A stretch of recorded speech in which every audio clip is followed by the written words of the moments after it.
Hi, everyone. For those who are online and those who are here, thank you for coming. For those of you who don't know me, but I think everyone does, I'm Thomas Woodis, and I'm an associate professor here at the Jimmy Rosen Carter School for Peace and Conflict Resolution. And it's my pleasure to welcome all of you to this event and to introduce Dr. Oded Adomi Lesham, our old friend and alum of the Carter School.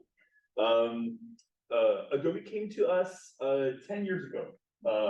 In August of 2013. And before he did so, he worked as a news cameraman and a documentary filmmaker covering conflict and war. He is the director of the film The Voices of El Sayed, which documented the experiences of deaf members of the Al Sayed Bedouin tribe. In addition to his doctorate from the Carter School, which he completed in 2018, 5 years ago, he holds an MA in conflict resolution and mediation from Tel Aviv University, and a BA in education from Hakibutzim College. He teaches and conducts research at Hebrew University in Tel Aviv, where he also resides. He's also the Senior Research Associate at the Psychology of Intergroup Conflict and Conciliation Lab. He's also a research fellow at the Truman Institute for the Advancement of Peace and a visiting scholar here at the Carter School. Adomi is the author of over a dozen academic articles that build on some of the themes he'll talk about today, and a number of other topics on the psychology of peace. And some of those have been published in the very top journals in peace studies and psychology. Today, though, we're here to hear Adomi talk about his new book, Hope Amidst Conflict, Philosophical and Psychological Explorations, which was published last month by Oxford University Press. In it, he builds on his previous work, which began in his doctoral dissertation, that builds a new theory and empirical model of hope, its causes, its political impact, and its critical role in peace building. Working as a social and political psychologist, he unites different philosophical and psychological traditions of thinking about hope. He also introduces the Hope Map project, which uses two dimensions of thinking about hope to measure hope for peace in societies around the world, and we'll tell you more about that. So one final note, we planned this event at least a few months ago, when we knew the publication date for Hope Amidst Conflict, and before, clearly, the October 7th outbreak of war in Palestine and Israel. This is predominantly then not an event about this round of violence in Palestine and Israel. It's a book to welcome home our old friend, and to celebrate and discuss this important new work on peace and hope. That said, because Adomi is a long-standing committed activist for peace, and a scholar of peace and hope, who's going to take some time at the beginning of the talk to think about how the lessons of the book do apply to the current situation in Palestine and Israel. And I'm looking forward to hearing those comments as well. We'll leave some time for Q&A at the end of the talk, but until then, Adomi, the floor is yours. Welcome home. Thanks so much, and let me say also that Thomas is here. He introduced me, but he was also my advisor and chair of the dissertation committee. So in many ways, many things that you see here are due to his very helpful suggestions and comments and mentoring throughout the way. Also, Professor Kevin Abruk was the dean at the time, and also a member of the committee also helped me think about these topics a lot, and others, and Rich Rubinstein, which is now on Zoom, I think, and other people. So it's really a great pleasure to be here. And before I start, I'll tell you a little bit about myself and how this idea of hope and kind of started to fascinate me even before I began to study it.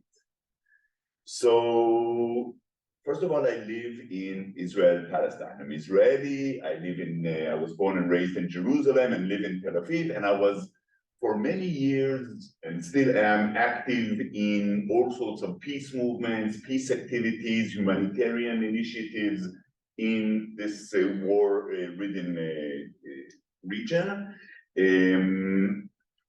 Just as an example, so for example, now it's October, November is the time of harvesting olives in the area, and many Palestinians have trouble getting to their olive orchards and fields because either they are close to Israeli settlements or because the separation wall separates them, so the villages on one side and the olives on the other side. And during this time, myself and other Israelis, because we can go to these places, we help the Palestinian families harvest their olives. This is one of these activities, and if it wasn't for the war, right now, this is what probably I'll be doing. And the second activity, which also really kind of started my thinking about hope, is that I'm a member of this network of Israelis, and we drive sick Palestinian kids from the West Bank and the Gaza Strip to get medical treatment in Israeli hospitals. And about 12 or 13 years ago, I was in touch with a woman from the Gaza Strip, and her nephew, Muhammad, was a little boy. He had a very rare blood disease, and he needed to get treatment in an Israeli hospital. And I took them from Erez Crossing, which is right on the border. This Erez Crossing, by the way, was reached by the Palestinian militias, by Hamas a month ago, and they entered Israel. One of the places they entered is through this Erez Crossing. But I took Ibtisam, this woman, and Muhammad, her nephew, to the operation. He had to go through an operation in Israeli hospital. And this started a very unique relationship between me and Ibtisam, Muhammad's aunt, because after the operation, every 3 weeks, Muhammad had to go to get his checkups. And again, this is a very rare blood disease. His sister died from this very same genetic disease.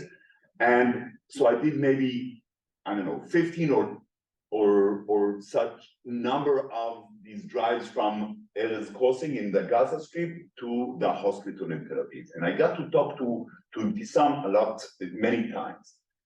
And I was really kind of bewildered by, you know, when she was talking about the things that are happening in the Gaza Strip and the control of Hamas, and of course the Israeli aggression on the Gaza Strip, she still had a lot of hope. She said, you know, I'm sure that peace someday will come, you know, and we must hasten its arrival. And I think about it all the time. This is one of the things that I aspire for, and I believe this is going to happen.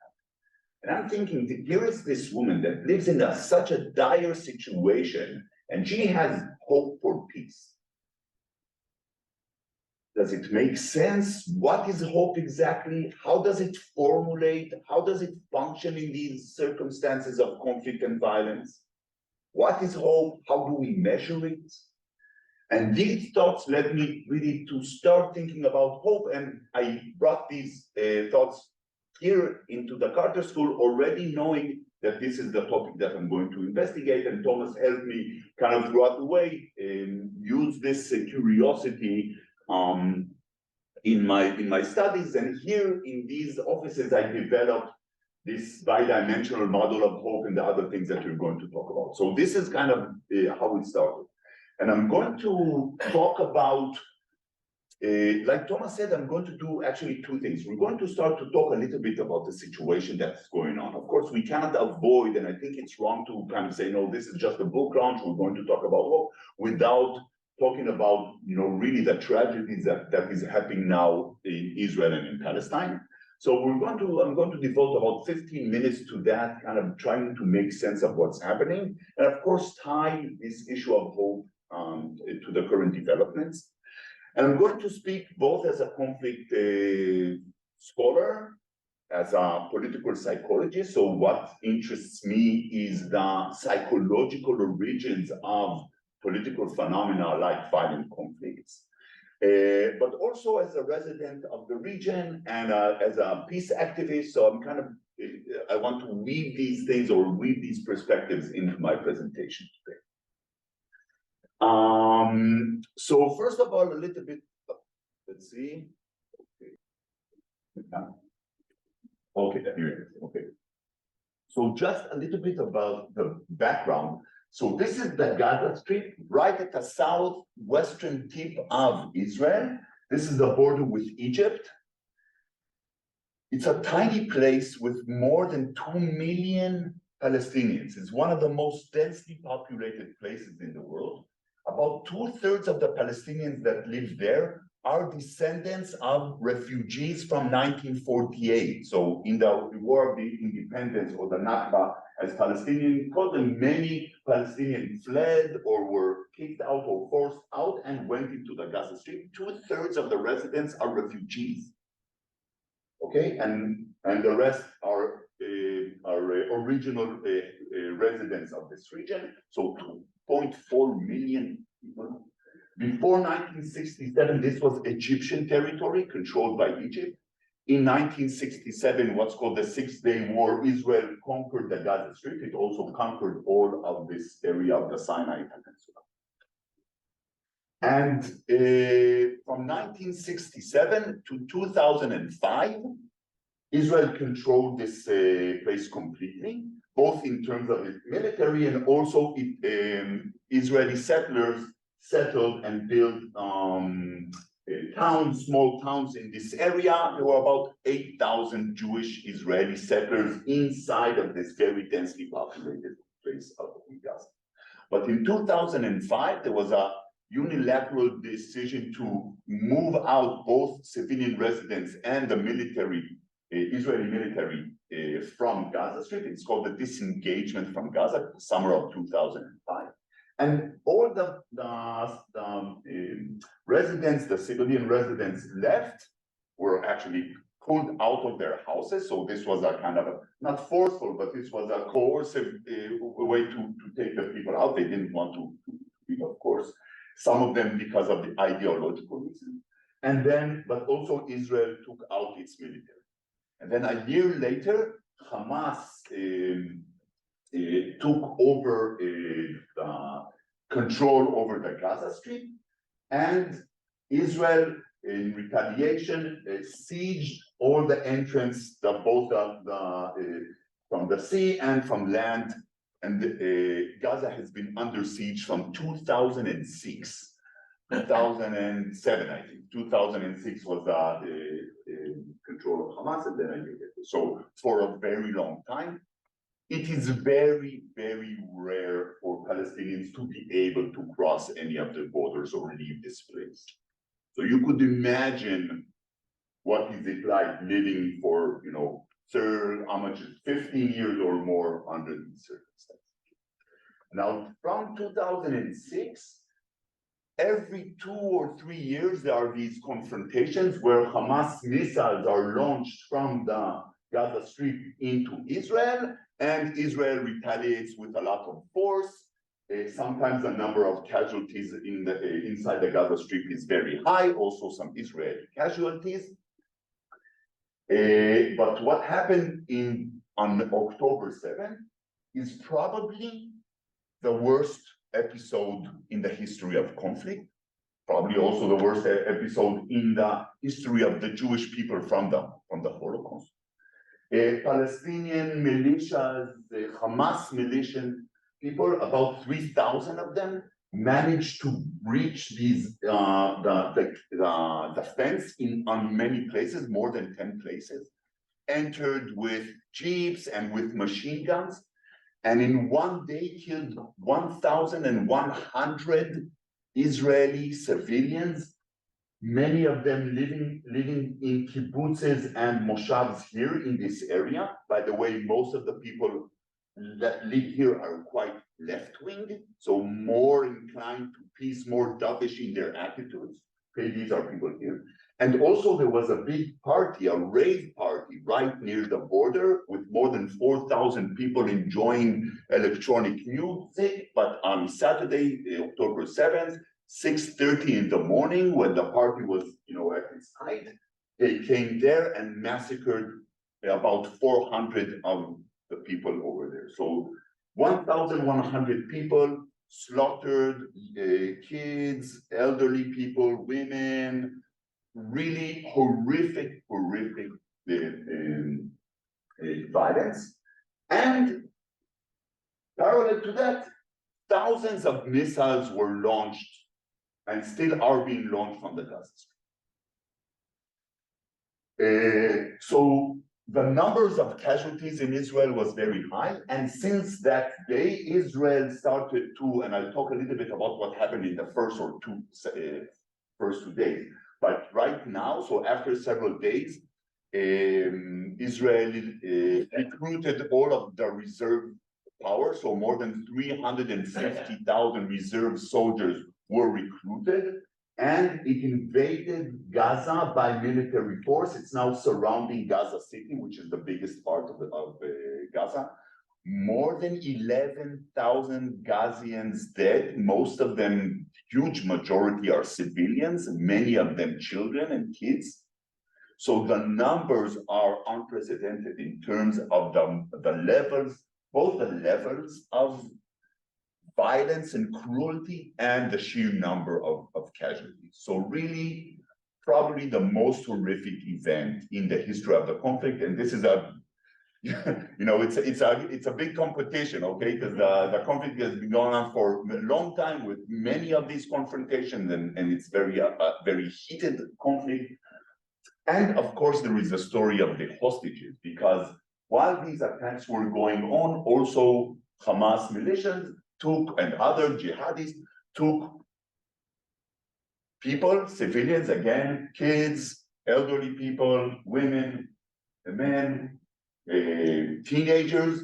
240 of them are now held hostage somewhere. There's a network of tunnels that Hamas built under the city, and they are held there, and their whereabouts are unknown.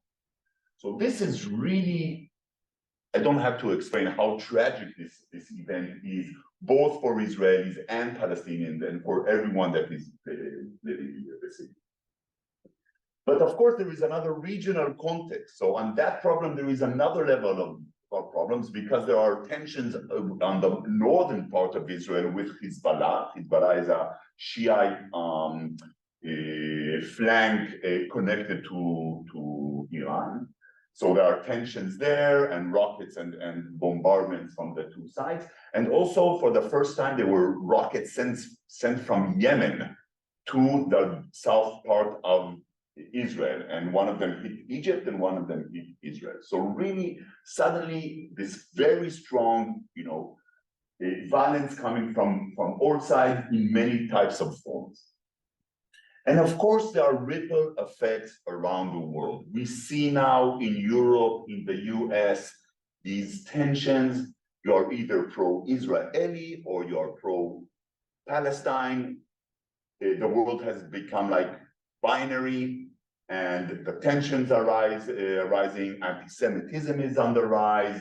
Inside of Israel, Arabs and Muslims are being threatened. So citizens of Israel that are Muslims and are Arabs are having a hard time now. So really, the tensions also on a global scale. And all of this, while Israel's government has been declared by most of the citizens, even before the war, as unfit to lead the country. So the current Israel government was elected, and there was a majority for this specific government, but because they started to promote very anti-democratic steps, there was a huge uprising, civilian uprising of Israelis inside of Israel against this government to save Israel democracy, and these demonstrations were getting bigger and bigger, and the government, even before the war, was distrusted by most Israelis. So it's not only that people feel that the current government has some responsibility in all of that, in neglecting this area and neglecting the security of Israelis, but also the helm in leading all of this is in the wrong hands.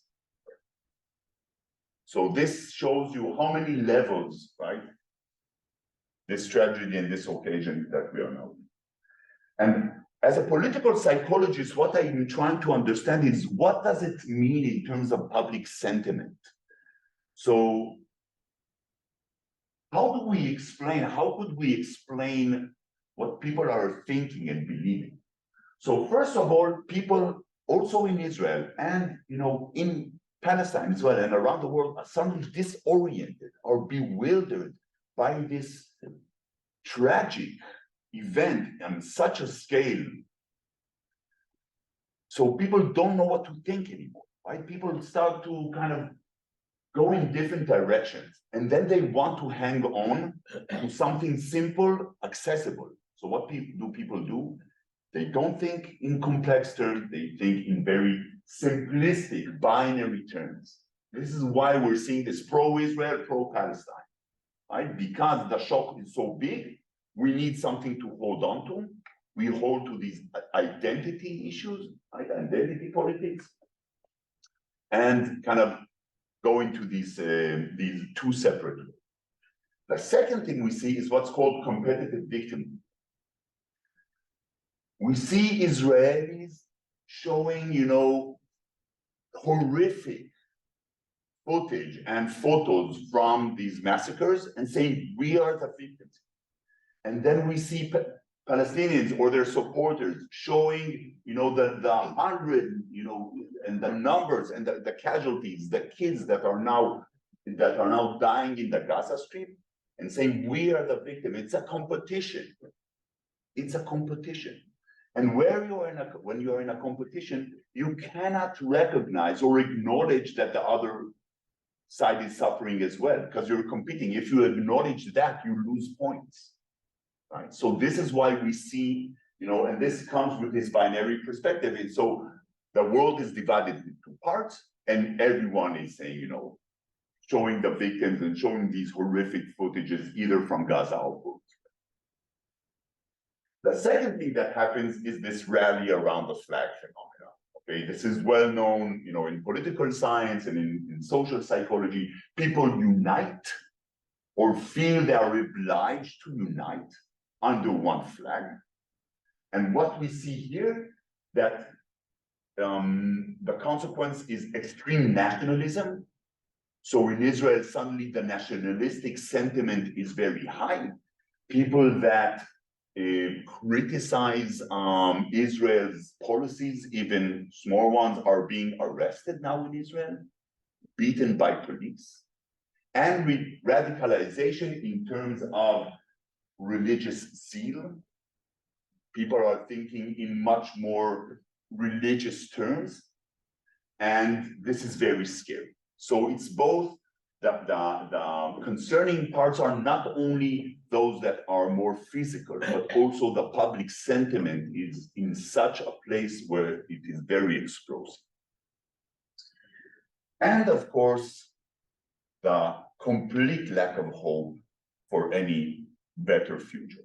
And as you'll understand shortly, hope has two dimensions. The desire part, how much we want and desire something, and how much we expect that to materialize. And we see decline on both dimensions. Okay, so again, a very dire situation back home. I have to say, I live in Tel Aviv. So right now, the frequency of missiles flying into Tel Aviv is about 1 or 2 a day. So I could be with my kids at home. We hear the sirens. We have 90 seconds to run to the shelter. There's a sheltered room in the house. The concrete is this thick. And we run into the shelter and we hear the explosions. We can easily hear the explosions of the missiles. Usually they're intercepted in midair. Sometimes they fall when the explosion is much louder. So this is the reality, and we live in Tel Aviv, which is relatively safe. Okay? Think about the people that live near the front line. Think about the people in Gaza that have no shelters whatsoever. So this is the reality in Israel. University is closed. There's no semester. Schools are partially closed. The city is stopped. Many people are recruited to the military. It's a mess. And I'll be happy to answer questions about that later on. And now I have a question for you. You could visualize hope, draw it, and paint it, or think of an image that for you signifies hope or explains what hope is. How would that look like? So you could draw in your notebooks, or I could say that, many times when I ask this question, people then, they show me the drawings and there is, a sunrise, something with the colors, like shiny colors, very colorful, happy, joyful images of hope. This is what usually, my students draw, or people that I lecture to. But this is a painting painted by George Watts in the late 19th century. And this is how he drew hope. That's quite melancholic, right? It's not your happy, joyful, colorful painting.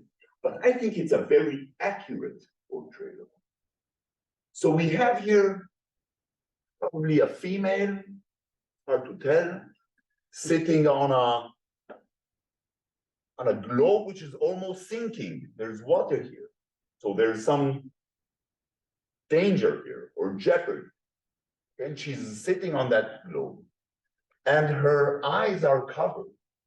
So she has no knowledge about where things are going. And hope is always connected to uncertainty and unpredictability. So the future is unpredictable. The times are dangerous. And she's trying to play a broken down, shabby looking harp that has only one string left. And she's plucking the string and trying to listen to the note, the one tiny note that the string is generating. And this is hope. Okay. Hope is not a joyful, we sometimes conflate joy with hope with happiness or something. Hope is this very last note on this very shabby looking string and instrument. And I think that when we go deeper into the meaning of hope, you'll understand why it's an accurate picture. So I'm now turning to talk about the book. But again, we could refer always to what's happening back in Israel and Palestine. And if you have any clarification questions, ask as we're going along. You don't have to wait till the end, but at the end, we'll do a more kind of intense and in-depth discussion. So I have to tell you something about this, the cover of the book. When I 5 years ago, after I defended my dissertation, Thomas, my advisor, took me to his office and gave me a present. And the present was a beautiful poster, not big, about this big, that had this image, a rusty door. You could see it's in the Middle East. And someone graffitied the word hope. Okay, and he found this picture somewhere, and he brought me the print, a very, very fine print of this picture. I still have it. And this was because I study hope, and I'm interested in hope, and it has a connection in the Middle East, etc. But then when I started to write the book, I said, okay, I want that picture, this image for the cover of the book, because it signifies hope. The image is very accurate because it has some melancholic flavor to it. And so I needed to find rights for this photo. And I managed to find the photographer. Her name is Katie, and she is actually affiliated with some church. She lives in Atlanta, and she visited the West Bank many times. And while she was there, she visited Hebron, and she saw this hope graffitied on this door of a Palestinian shop that is closed because the IDF, Israeli forces, closed all the shops, the Palestinian shops on that street. It's called the Shuhada Street in Hebron. It's a Palestinian street where Palestinians are not allowed to walk in and they can't open their shops. And this, the Hope graffiti was graffitied by a Palestinian activist that in the dire circumstances of occupation and oppression, he decided to graffiti Hope. Okay, and we'll see, by the way, that hope becomes significant, especially in times of darkness and unrest. When everything is fine and dandy, hope's meaning is marginal. When we are in trouble, when the future looks dark, this is when hope becomes significant, becomes meaningful. It's like I use this metaphor of a candle. If we have a small candle flame, if the room is well lit, the light from the candle is not significant. But if the room is dark, then suddenly this candle light of the candle becomes significant. And the darker the room, the more significant and the more relevant is the light of the candle, the more significant hope is, the bleaker the situation. Okay, and this is a bit counterintuitive, but this just shows you this magic of hope. So I managed to get the copyrights from Katie. She had dinner at our place when next time she visited the Holy Land, and she's really a marvelous person, and she let me use this image. But this is again all Thomas's fault. And a little bit about the contribution of this book. What this book tries to do. First of all, it tries to merge philosophical and psychological explorations of hope. So philosophers talked about hope for a long time, even from the ancient Greeks. They talked about hope and kind of wrote about it, deliberated about it. And psychologists also did this, mainly in the 20th century, tried to understand what hope as a psychological construct. But there was no dialogue between these two disciplines, the major disciplines that try to understand what hope is. And what I try to do in this book is merge these explorations, and you could see how they kind of feed each other and help each other out. Because if we want to understand something very complex like hope, we need all the help we can get. So both from philosophers and from psychology. The second is that I use a lot of methods in this book. So I'm a quant guy. I do quantitative studies. Most of the book is based on what's called the Hope Map Project, which is a large-scale quantitative study that measures the hope for peace of people mired in conflict around the world. And I'll talk about that as well. But there is also a chapter that uses qualitative studies. One of my students, Shamit Almor, she wanted to do a qualitative study. She set out to do a study, and it's one of the chapters in the book, and she's actually a co-author of this chapter. And another student of mine, Ilana Ushomersky, I told her, listen, I'm very interested in hope, and most of the things that I do, it have to do with public opinion and public sentiment. But I'm really interested in how hope is used by political elites, by leaders. Are you interested in exploring this thing? She said yes. And there is a chapter in the book that she's also a co-author where we studied the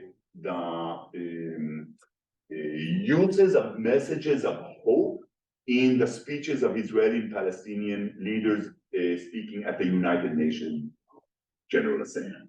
So she took all the speeches made by Israeli and Palestinian leaders and did a quantitative study, text analysis of their speeches. So that's another chapter. So all sorts of methods, quantitative, qualitative methods. And there is some experimental stuff there as well.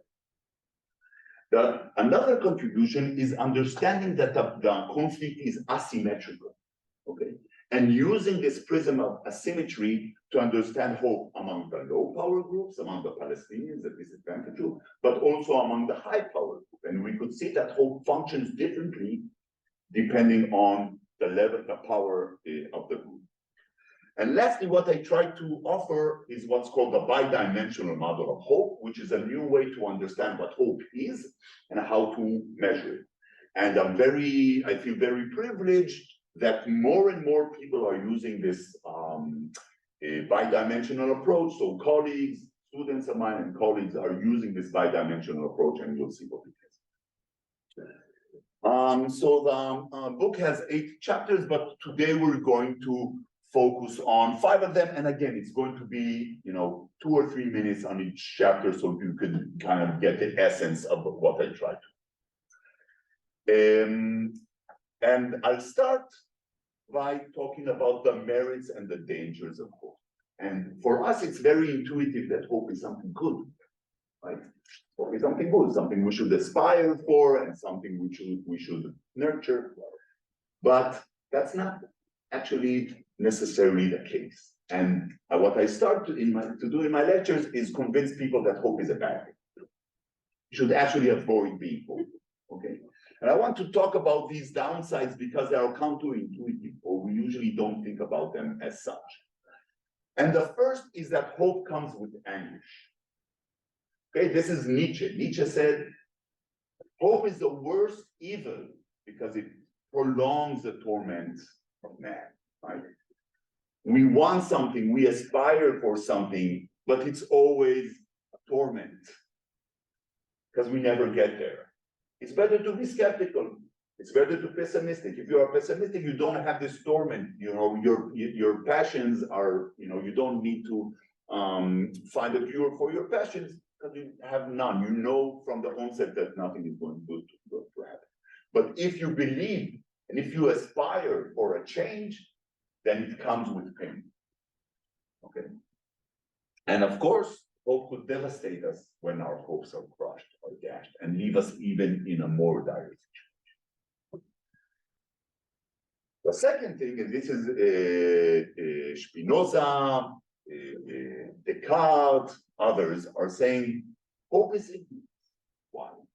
Because man needs to aspire for knowledge. We need to know. We need to aspire for certainty. Hope is always something uncertain in hope, right?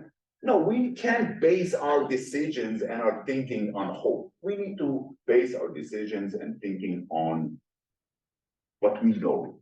And so we should not aspire for hope, we should aspire for knowledge. Hope could lead us to pursue unrealistic goals. Hope could lead us when we understand that hope has also some ignorance inside it. It could lead us to dismiss challenges. It could lead us to paint reality in rosy colors when this is not warranted. Okay, so this is when hope becomes being naive. And the third thing is hope is very demanding. And it's actually demanding in 2 ways. First of all, even in terms of neuropsychology, hope is a very complex mental activity. You need to think about the future, which is a difficult mental activity. Think that it's going to be good and plan how you're going to get there. That's a lot of mental energy. And as you know, the brain doesn't want mental energy. It wants to reduce the energy, the mental energy as much as possible. Fear, for example, that's very fast in terms of cognitive processing. Very fast. Even doesn't go through a hope. But hope is a very, very elaborate mental process, so it's very demanding on our brain. But also in terms of behavior, of commitment. When we hope for something, we are expected to pursue this goal, and that means to work for it. And we like to be lazy many times, right? So if we don't hope, if we are skeptical, we could sit and relax. We could sit and relax. It's demanding on our behavior. Okay, and that could be a minus. So I hope I convinced you that hope is a bad thing. We should avoid it as much as possible. Certainly many thinkers and philosophers talk about that.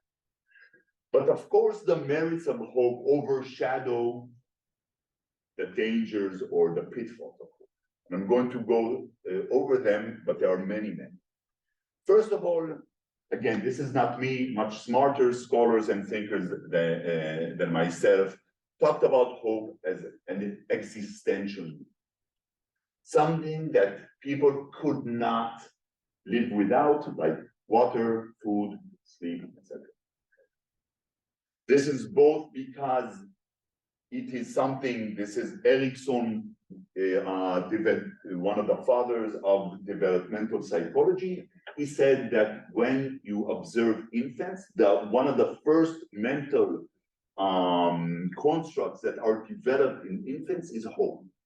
If there is this hope is underdeveloped, if kids do not develop a healthy sense of hope, then other developmental processes are not actually processing well. So it's really starts at a very, very early age, believing that something, aspiring for something and believing that that can happen. But also in a much more philosophical way. People without hope are perhaps not human.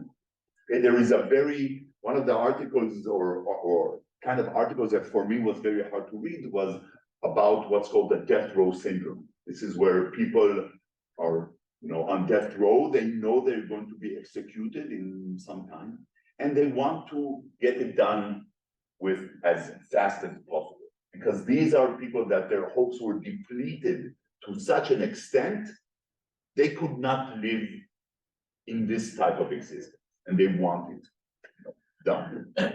So this is something that we cannot live without. But also in terms of evolutionary psychology, Lionel Tiger is an psychologist of evolution, and he tries to understand what is the evolutionary role of hope. And he says man's or humans' overestimation of their success, overconfidence in their success is actually what helped people progress throughout the century. Right? They're overestimating that they can do something, and maybe in the short run they fail, but in the long run they succeed. And Ernst Bloch and others talk about the fact that everything we see around us, all the human progress, technological, social, is hope-driven, is driven by hope. So, all the technological progress we see around is because people aspired for something better, okay, or social progress, aspired for a better future and believed that they could. There are also objective positive outcomes of hope, and these are, large-scale studies that show that hopeful people are more successful in academics, in athletics, and actually also live longer. Okay, so there are also objective outcomes that we see that are connected. And one of the things that I try to advocate in the book and also in my current research is how could we find the hope that kind of magnifies the benefits of hope as much as possible, but avoids these drawbacks that we talked about. Okay, and I call this optimal hope. It's not a perfect hope, it's an optimal one that balances,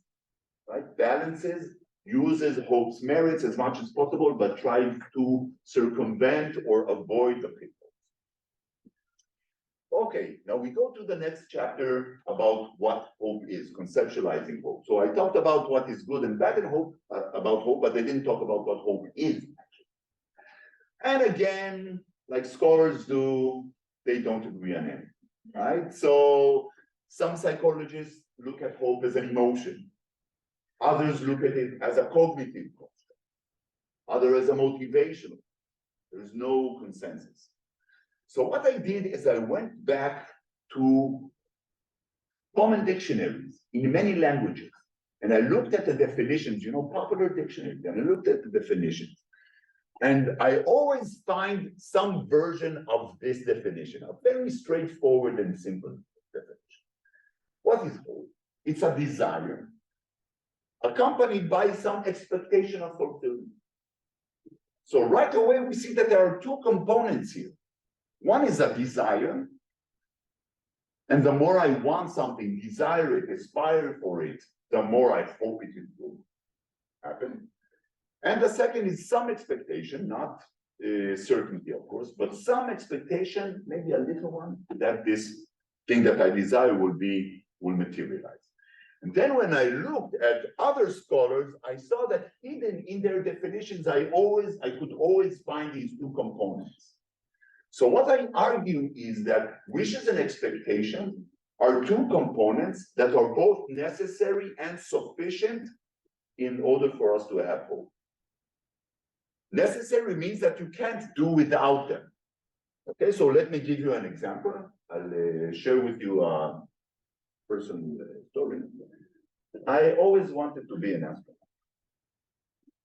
From an early age, I looked at the books with the spaceships and astronauts and stars, and I always wanted to be an astronaut, and I still want to be an astronaut. Okay, but given that I'm now a scholar, I don't think NASA will take me to their ranks. Probably not. I'm also afraid of flights, so it doesn't help. It's true. It doesn't help, right? So I might say I wish or I aspire to be an astronaut, but I can't say I hope because my expectations are zero. Even this is high. When there's no chance, then hope is nullified by the expectation. But I'll give you a reverse example. So for example, if I park on a no parking zone, and I see someone from the municipality starting to give parking tickets, right? I might expect to get a parking ticket, but I certainly don't hope to get a parking ticket because here my wishes are zero. I have no desire to get a parking ticket, so I can't say I hope, right? So I have an expectation component, but not a wish component. I don't have hope. I need these two components. And what I also try to prove is that I don't need anything else, but the sufficient components. So what's the problem? That's very straightforward. The problem is that in everyday use, we use hope sometimes to signify wishes, sometimes to signify expectations, sometimes to signify some nature. So I could have, this is an example I always give. A good friend of mine said, Adomi, I really, really hope that there will be peace between Israelis and Palestinians, but I have no hope. Now, this sentence sounds contradictory. You said you really hope that there will be peace, but you said you don't have hope. How's that? Because in the first part of the sentence, my friend was using hope to signify her wishes, desires, aspirations. I really hope that there will be. And in the second part of the sentence, she used it to signify her expectations. I don't have hope, meaning I think there's no chance. Right? So hope in many languages, this is true, that there is a confusion between these two dimensions. And what happened is that this confusion actually affected the way scholars, quantitative scholars and others, used hope. So it affected, this confusion also affected their kind of scholarly explorations. And we got this research yielded contradictory results and very problematic things. So what I try to offer is what's called a bidimensional model of hope. This means that we don't look at hope as something unidimensional that we're either high or low on, but actually as something that is kind of, we could construct it on or kind of visualize it on a plane. And you could be anywhere on this plane. The first dimension is this dimension, the wish dimension. This is a motivation dimension, how much we want something, how much we aspire, how much we think this is important. And the second is the expectation, our assessment of the feasibility, how much we think this is valuable. And the darker the colors, the more you're hopeful, right? You're more hopeful here because here is something that you want very much. Here is, you go here, you expect it to materialize, so you, right? So you could be anywhere on this plane. By the way, there's no hope here because this is certainty.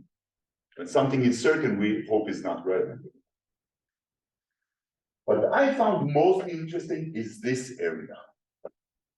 This place where we want something badly, but we are not sure or think that there is very little chance that it will materialize. Okay, and this is where hope for peace comes during conflict. And this is where hope comes, people that have severe illness, right? They want to recover badly, they feel awful. but the doctor says chances are not high. This is the interesting part, and this is when hope comes into its real meaning. Okay, I'm just going.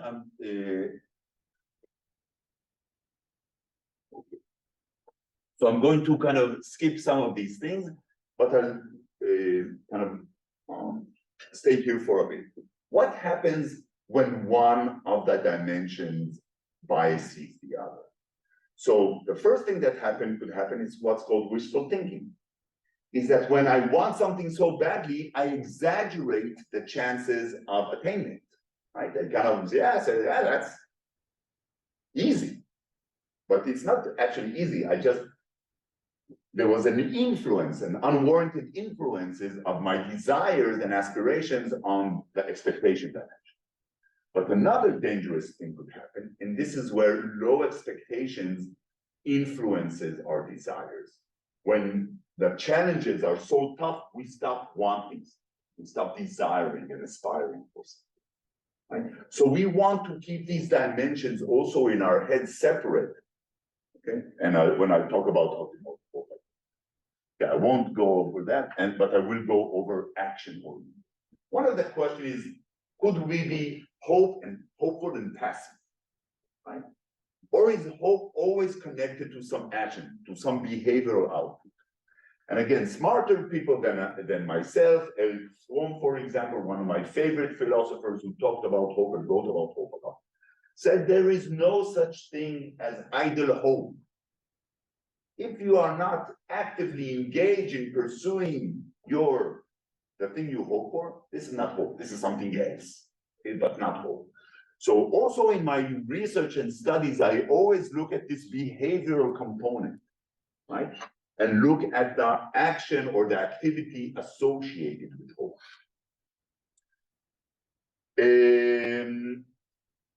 Okay, so I'll talk a little bit about the Hope Map project. The Hope Map project is an ongoing project that measures the levels of hope for peace in conflict zones around the world.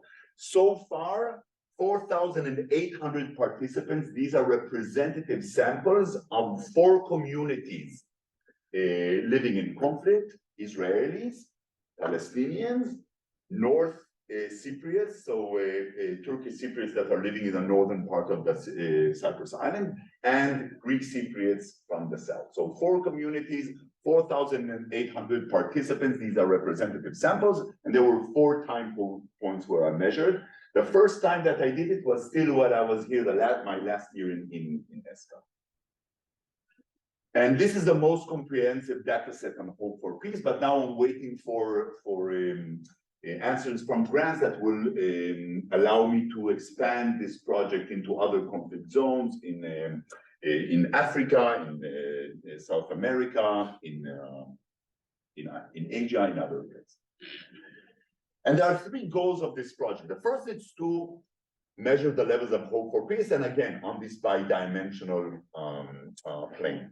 The second is to see if we could identify what we call determinants of hope. So could we find demographic measures, socio-political measures that predict people's hope for peace? Are the religious people more hopeful than the secular? Are the young more hopeful than the old, or the other way around? These are things that we could do by modeling, statistical model. And the last thing is to see if hope actually matters. So we could ask a bunch of questions about people's support for all sorts of policies and see whether there is a connection between their hope for peace and these policies. Maybe there isn't, right? So we could do that. So I'm going to go over, several things here. I'm first going to show you Israelis' hope for peace. And this is data from 2019. And what we see is that this is 500 people, representative sample of 500 people in Israel, 2019, Jewish Israelis. We see that most of the observations are here, right? In this interesting part where people want it, some of them very badly here, but think that the chances are very low.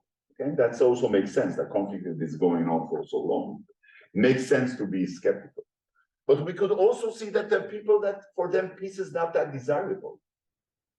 And some people that, think that peace is possible.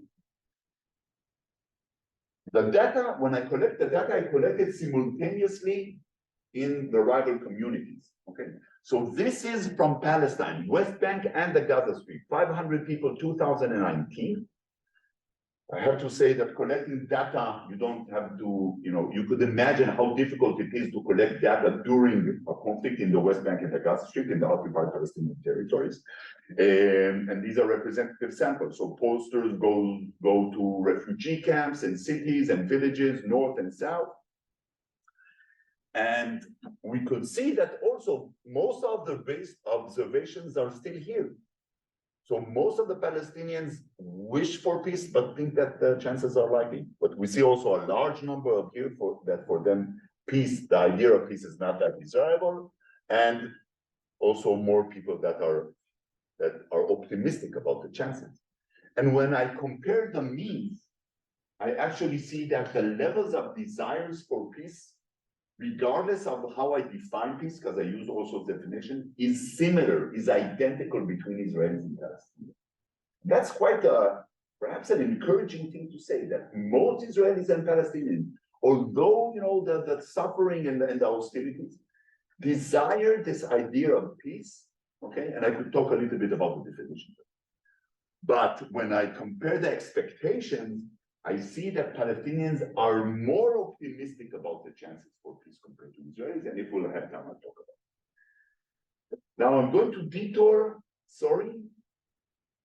in one small thing, because I did another analysis 3 days ago. It's not in the book, from data that I collected recently in the West Bank and the Gaza Strip. And this is the hope for peace among West Bank Palestinians collected in March. And here the red dot is the average, okay? So people want peace. It's not very high, but don't expect it to materialize. Now I compare it to data from Gaza, which for many years have been suffering more than Palestinian West Bankers for many reasons. And look what I found. You see, this is 600 from the West Bank, and this is 380 from Gaza Strip. We see that they want peace more, but think that it is more unlikely. And when I compare the means, I see that there is a difference. Gazian people want peace more than the West Bankers because they live in a more dire situation. They desire the end of the conflict more. But their expectation, their belief in the possibility is lower. And what happens when we have this gap between how much we want something and our belief that it can't never materialize? We have this great frustration. So I also did what's called the hope gap. This is a difference between people's wishes and expectations. And there is a huge gap. These are people this is a marginalized group. This is the low power group. And there is a difference between the West Bank and the Gaza. So we could, this is partial explanation about the tragedy of Gaza. Because for them, peace is more important, but less achievable. And we see this frustration perhaps in the atrocities and the things that we see.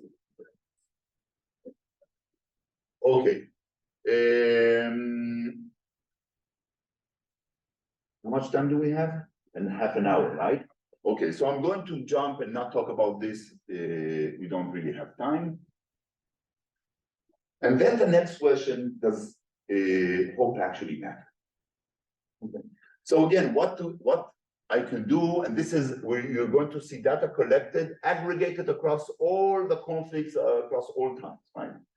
And what we can do is, again, ask people a bunch of questions about their policy preference. How much do you support this and this negotiation? How much do you support international involvement to advance peace? How much are you willing to participate in a dialogue group with the rival community? Okay, all sorts of questions. And then see if hope predicts these outcomes compared to other things that we could measure. For example, people's ideology, people's religiousness. Okay. And what we see here is this, that across conflicts and across societies and across time, the wish dimension, the levels of desires for peace were the most robust predictors of these outcomes. And this is the expectation for peace, also a very robust predictor of these peace-promoting outcomes. And we have other predictors as well, but these stand out. Left political ideology, not surprisingly, people does support these actions. But the interesting thing is that there is a difference between that effect size. That means that the wish component is more predictive of supporting these peace initiatives or policies compared to believing that peace is possible. And that kind of, this empirical finding took me to the last kind of stage of the book when asking which dimension is more important. What matters more? How much we want something, desire something, or how much we believe it's possible? No, this is a philosophical question, an empirical question. It's an interesting question. So in terms of empirical evidence, it points to the wish dimension. But then I also consulted one of the people that I appreciate the most, and this is Václav Havel. Okay, of course, I don't know him personally. Václav Havel was a Czechoslovakian playwright in the 60s. And when the Soviets invaded Czechoslovakia, he found himself as the leader of the opposition against the Soviet invasion. And he was in prison for his opinions and for his leadership, but he also wrote extensively about hope. He said, our hope, and when he said our, meaning the resistance movement or the position movement against the Soviet invasion and for a free Czechoslovakia, our hope was not driven by our beliefs that we could achieve our goals. Our hope was driven by our unshakable desires for a free Czechoslovakia. Okay, so they set the possibilities of their success aside, and they used only their desires and aspirations and total commitment to drive their hope. So this is Václav Havel. But also, remember I told you that I had also a qualitative chapter in my book, and this is Shani Talmor, my student. She went and interviewed Israeli and Palestinian activists, and through the text of her discussions with them, we tried to see if we could understand what are their hopes, what do they hope for, and what is the difference between wishes and expectations. And what we found is that activists are not necessarily more hopeful on the expectation dimension. They are not people who think, yeah, peace is possible. No, not necessarily so, not more than other people. They know how tough it's going to be. But the wish dimension, the desires are so unshakable, are so clear to them, that this is what drives their hope. Okay? So again, it hints to this perhaps hierarchy between these two dimensions when the wish dimension, the motivational dimension is the leader, and the expectation dimension is also important, but perhaps has a secondary role. And this is, again, some of it is speculative, some of this is empirical. This is something I will plan to investigate more. The difference of the importance of these two dimensions could be, in some cases, the expectation dimension is more important, in other cases, the wish dimension. Okay. I'm going to end with what's called optimal. And for me, optimal hope is this hope that is driven by desires rather than expectation. It's not that the expectation dimension is not important. It's very important. But if in difficult situations, we only kind of put the weight on our expectations, on our assessment of feasibility, it's going to be very problematic, because when the challenges are going to accumulate, we're going to lose hope. So a hope that is driven by desire is more sustainable because it is more durable in the face of obstacles. The obstacles are always going to come. And again, if we base our hope more on the expectation dimension, then we're going to lose hope. Another thing that if we differentiate in our minds between these two dimensions, we get a hope that is more grounded in reality because we don't have this wishful thinking phenomenon. Meaning that even though we want something very badly, we don't let that influence our assessment of reality, our assessment of the challenges. We want to know reality very well and not lose hope while we're doing it. This is a lesson from the activists. The activists are not naive, right? They know exactly what the challenges are. And last, I want to talk about active hope. And one of the marvelous things about hope is that it not only drives our actions, but our action actually, when we are active in pursuing our goal, it actually feeds back and replenishes our hope. So I don't know how many of you, I guess a lot of you have been active, right?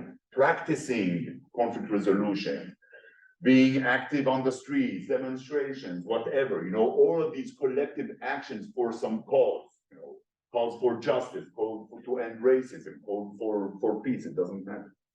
And while you're doing this activity, suddenly you feel hope.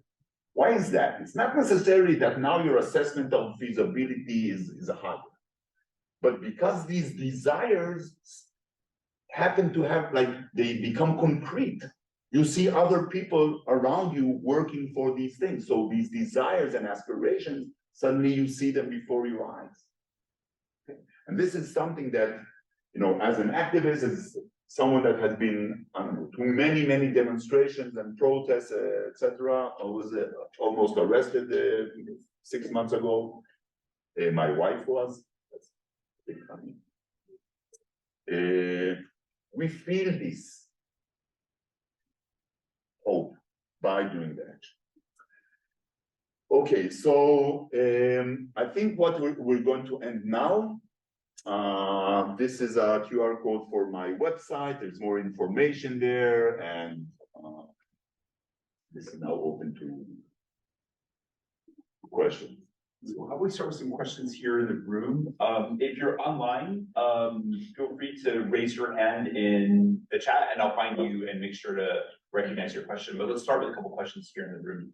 People did. So yeah, well, there's so much to be said. Bravo, by the way. Very fantastic. It's great to see you in the world doing such really top-notch research. So really, I just want to say it's actually quite encouraging. I have a lot of things to say. Let me ask two things. One, in your regression, I assume those regression models you're running, I assume you tested for the interaction effect, and I'm wondering what happened there and what that would imply. That's one question. And then there's a substantive question. So the opposite of hope is desperare, which means desperation. So there's a fascinating book called Deaths of Despair by Case and Deaton. It's about the United States.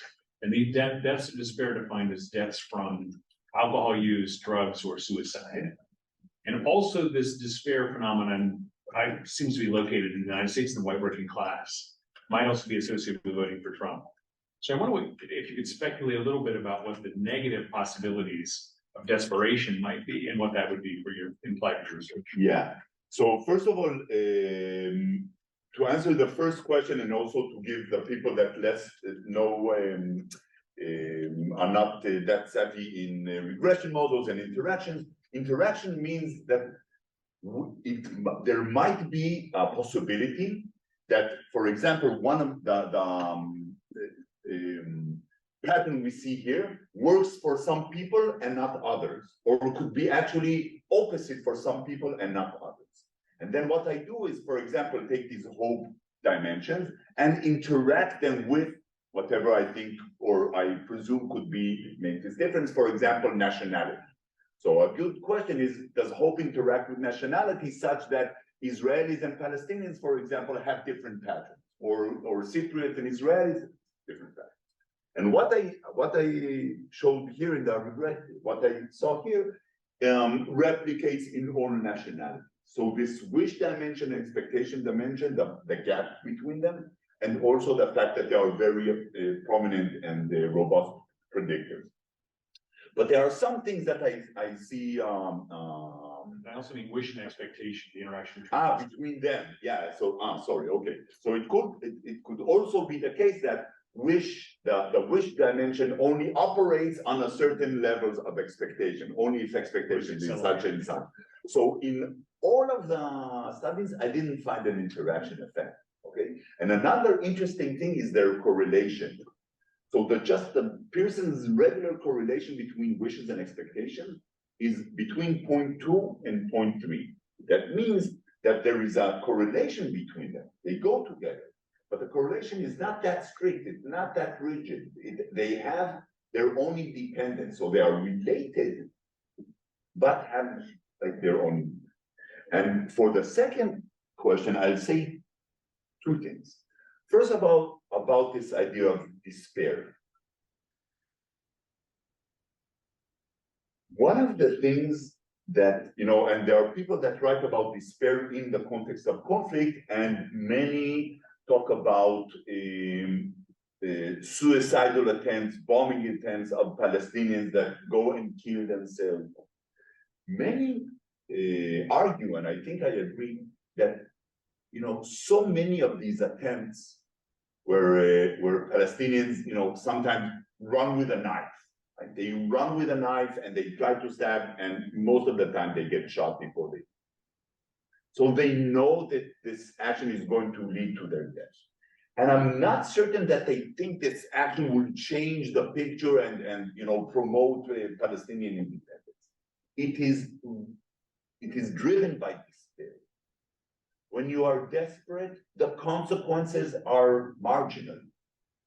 You are not certain that you'll achieve anything with that. It's not a hope, a hope-driven, perhaps, I don't know, a hope-driven action of violence is, because you want to achieve with that something. A despair-driven action of violence is something that is kind of the causes of that are, or the outcomes are, you don't think you'll achieve something. And other people that study despair and conflict talk about that. But I will say, by the way, that despair is not the only opposite of hope. When we look at hope, if we look at the bidimensional model, so despair is that when we want something badly and we think it is impossible. But what happens when we think that something will happen, the expectation dimension is high, but it's something very adverse? This is fear. Okay, so despair is the opposite of hope on the x-axis, and fear is the opposite of hope on the y-axis. This is when, and the more we think this the future is going to be adverse and negative, and the more we think it is likely, then the higher we fear. So hope has actually two opposites. Yeah. See if we have another question in the room. Now I've got two waiting online. So Kyle, you go, and then I'm going to go to online after Kyle. Sure. So thank you very much for the presentation. I think I noticed that you referenced the Snyder and Lopez work, and that's something that I'm familiar with. I worked at the University of Kansas for a while and was collaborating with Dr. Lopez before he died. And I was just, their bidirectional model of hope is the agency and pathway. And so I wanted to hear a little bit more about, I guess, just what do you think the main kind of differences are between the conceptualization of agency, which is that you can do something about the situation, and the pathways that's, you see possible opportunities to get there, and what you see as the kind of major benefit of going with the wishes versus desires model versus something that's more, I guess, like personally vetted or more agency oriented. Right, so yeah, that's a great question, of course. Snyder and Lopez are, and others, Seligman are, really the big scholars of hope. Right? And just to elaborate, they look at agency and pathway as something inherent to hope. And something, pathway is kind of how do I get to these places, agencies, the belief that they want to do. And there are several differences, I think. First, I wanted to reach kind of the most parsimonious, narrow definition of hope possible. So to add nothing to it, okay? So indeed, agency is important, pathway is important, all of these things, but I wanted to see if I could kind of take out things and will hope still remain intact.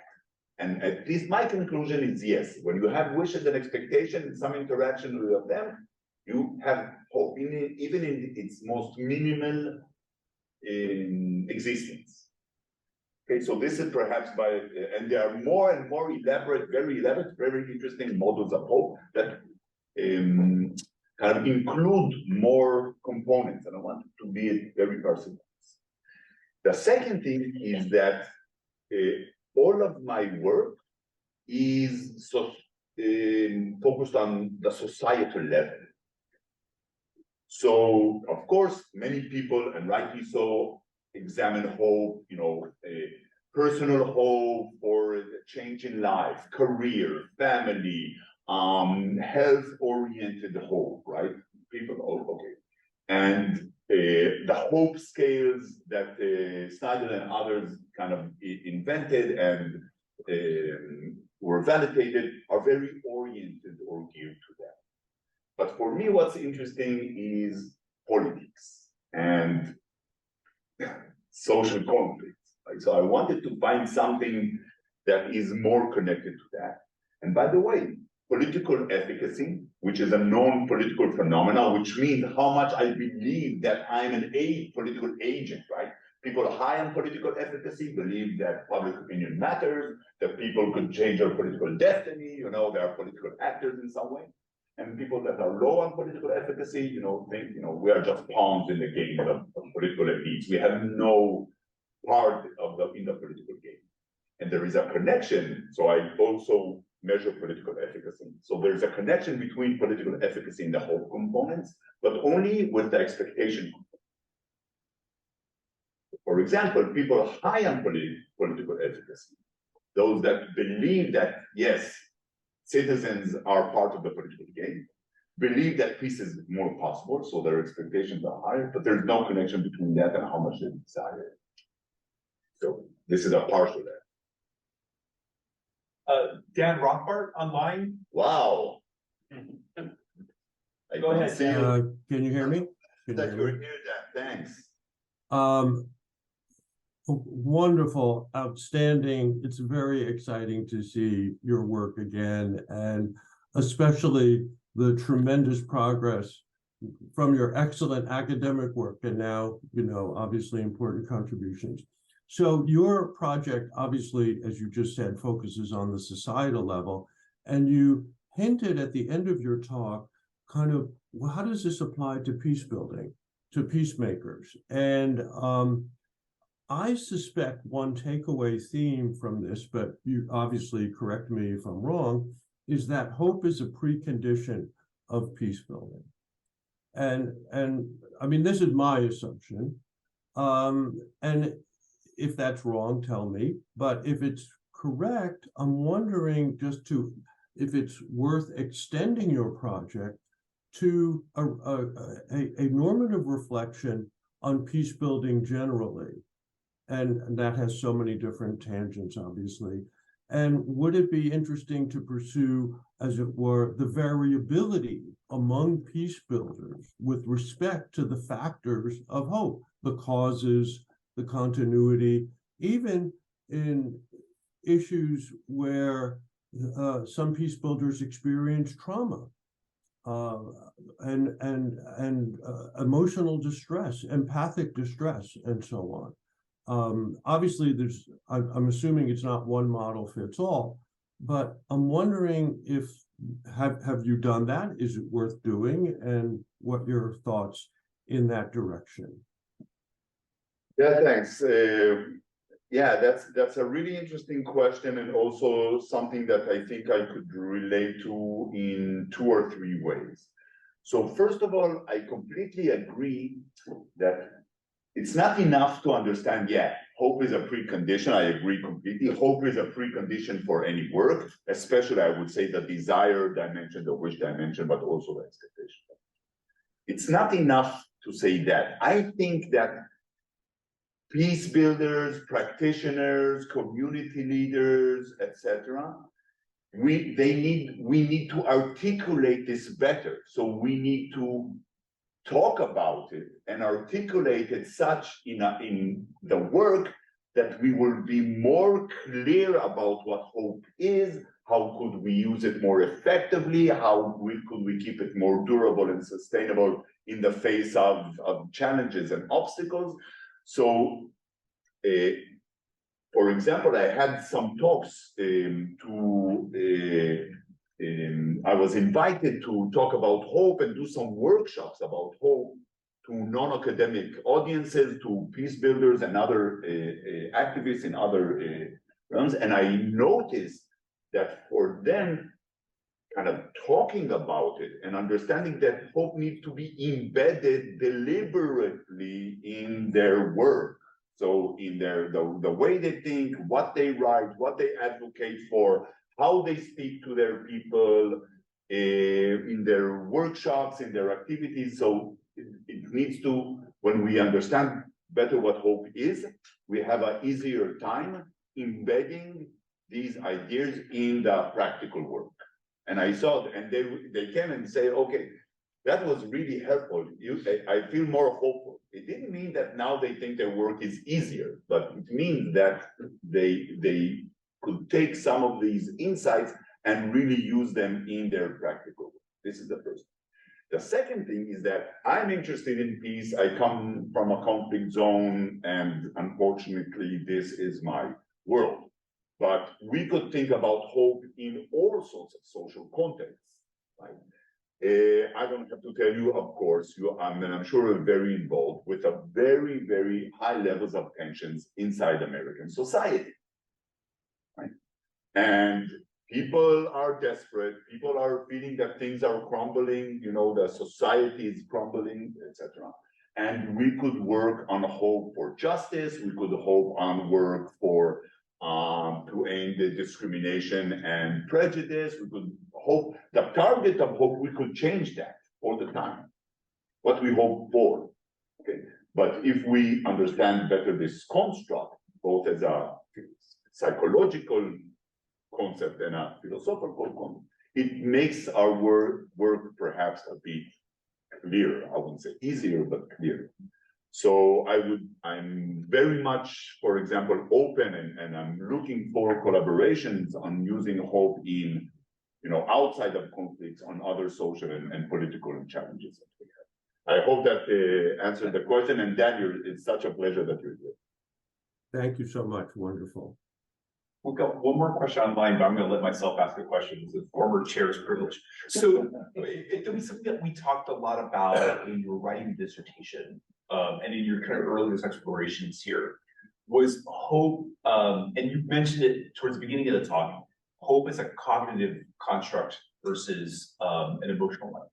Right, so actually, while you were talking, I was bringing up the feelings wheel. Right, we use with my kid. Right, it's like, well, how are you actually feeling? There's a feelings wheel, and there's you know, joy, love, fear, anger, sadness, and surprise. And when you subcategorize joy, one of them is hopefulness. Right, and so I'm wondering about how where your thinking is now. It's a conversation you and I had 9 years ago, 10 years ago, 8 years ago. You know. I'm wondering a little bit about how you think of hope as a cognitive construct, an assessment of expectation, assessment of desire, right, versus an emotional construct. I wake up feeling hopeful. I wake up, my kid woke up this morning, she kind of walked into the, you know, I don't know how I can possibly, she had a fun Sunday, she didn't want to go to school. It's an emotional construct. right? And where your thinking is about that. Yeah, so most of my colleagues look at hope as an emotional, as an emotion. And I think it has a lot of advantages. And certainly hope is something we experience, right? So many times it is an emotional, so I certainly agree that hope is also, could be also investigated as an emotion, The problem is, it has two problems. The problem is that measuring emotion is very difficult. Sometimes we measure emotional outcomes like on physiological basis, sweat and pulse, etc., etc. But hope as a secondary emotion is very hard. It's very hard to measure that. And also, it's very transient. It's very quick. When we feel hopeful, it's like we feel something, and then 2 minutes after that, it's gone. Yeah. I want to try to understand people's hope for justice, hope for equality, hope for peace, hope for etc. as something that is like an ongoing thing, not necessarily an emotion that we experience on the spot. Now, I will say that this is a limitation of my work, that I focus on this very, I said parsimonious, right? It's kind of really the two nuts and bolts that you need to, okay, and even scholars that look at hope as an emotion say that it's based on what's called appraisal theory, which means that the emotions are consequence of quick appraisals, cognitive appraisal. We appraise how much we want something, how much we think it's possible, and then the outcome is an emotional experience, which is called hope. So even hope scholars understand that there are some cognitive appraisals, and I kind of focus only on the appraisal. So again, there is a limit because I look at just the basic parts, and I get criticized. Thanks. We got one more question online. Ahmed Nabil, unmute yourself and ask your question.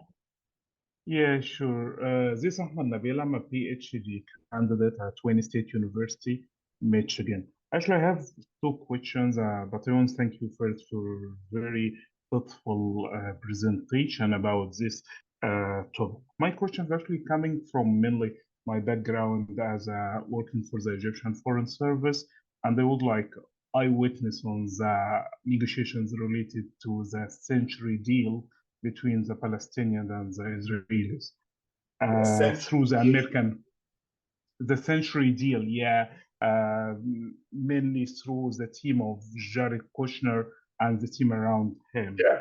So my first question actually, it's related to your model, the meaning of expectations.